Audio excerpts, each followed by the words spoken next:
Shop అయితే ఇప్పుడే close చేసి వస్తున్నాను. తను కూడా ఇంటికి వెళ్ళిపోయింది. పొద్దున్న పని అవ్వగానే 11ంటికి అట్లా తీస్తాం షాపు.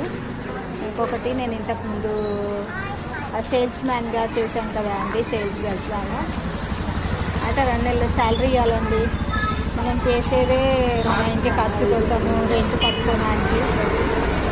ఇప్పుడు 2 నెలలు అయింది మేము చేసి కూడా, ఫిబ్రవరి మార్చి. ఇప్పుడు ఆమె ఏం చెప్పింది, దీంట్లో స్టాక్ ఉందన్నమాట, బ్యాగ్లో ఈ బ్యాగ్ హ్యాండ్ ఓవర్ చేస్తే ఇస్తా ఉంటుంది.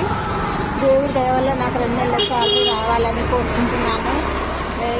2 నెలల శాలరీ ఇవ్వాలండి, అది ఖచ్చితంగా నాకైతే ఇప్పుడు రావాలని దేవునికి అయితే కోరుకుంటున్నాను. రెంట్ కట్టుకోవాలి.